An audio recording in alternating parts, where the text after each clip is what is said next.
Oke, ini adalah gambaran dari patogenesis penyakit AIDS ya, yang disebabkan oleh virus HIV. Jadi HIV itu bisa AIDS ya, dan juga bisa tidak AIDS ya.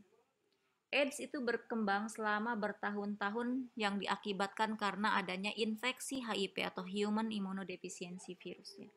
Laten menjadi teraktivasi dan menghancurkan sel pada sistem imun ya. Nah, produksi virus mengakibatkan kematian sel-sel yang terinfeksi maupun kematian limfosit yang tidak terinfeksi. Terjadinya defisiensi imun, kemudian AIDS secara klinis ya muncul. Nah, jadi infeksi HIV itu diperoleh dari mana? Salah satunya adalah didapatkan melalui hubungan seksual ya. Hubungan seksual bebas tentunya ini ya yang bisa menyebabkan HIV. Selain itu juga penggunaan jarum ya yang terkontaminasi secara bergantian yang digunakan oleh pengguna obat-obatan intravena, transfer transplasenta atau transfusi darah juga ya. Atau produk darah yang terinfeksi karena darah seseorang tersebut misalnya adanya HIV gitu.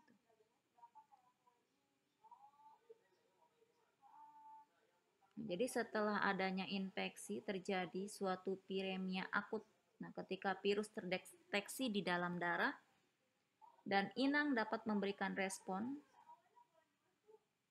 nah virus ini akan menginfeksi sel T CD4, sel dendritik ya, dan makrofag pada tempat masuknya melalui epitel di dalam organ-organ limfoid seperti kelenjar limfe dan di dalam darah.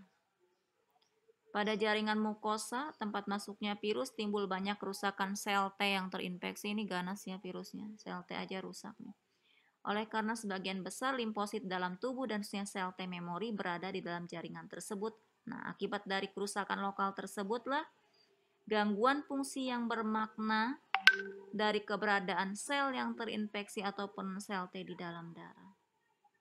Sel dendritik kita bisa menangkap virus pada saat masuk melalui epitel mukosa dan membawanya ke organ limfoid perifer.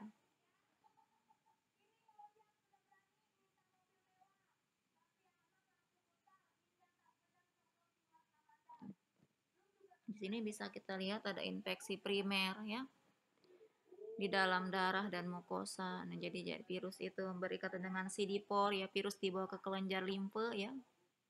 Kemudian infeksi terjadi pada jaringan limfoid, contohnya kelenjar limfe. Infeksi menyebar ke seluruh tubuh, yaitu viremia. Ya.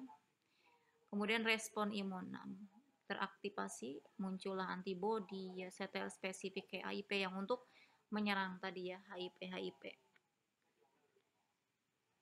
Nah, ini akan terjadi latensi klinis pembentukan infeksi kronis virus terperangkap di dalam jaringan limfoid oleh sel dendritik folikuler sehingga memproduksi virus dalam jumlah rendah. Kemudian infeksi mikrobal lainnya, jadi ada infeksi sekunder juga selain dari HIV, mengakibatkan teraktivasinya sitokin sehingga peningkatan replikasi virus. Nah, AIDS ini terjadinya kerusakan jaringan limfoid, penurunan jumlah sel CD4, jadi AIDS itu terjadi. Jadi kalau misalnya untuk melihat seseorang itu HIV dan AIDS itu dilihat dari jumlah CD4-nya. Kalau kurang dari 200 itu berarti dia AIDS ya. Kalau masih di atas 200 lebih itu masih HIV ya, tidak AIDS ya. Itu ada tesnya kok di laboratorium. Screening ya, screening HIV dan AIDS. Itu menggunakan sel darah tentunya ya. Dan untuk menghitung berapa jumlah CD4 di dalam tubuh kita. Karena indikator seorang itu terinfeksi itu dari jumlah CD4-nya. Terinfeksi HIV dan AIDS ya.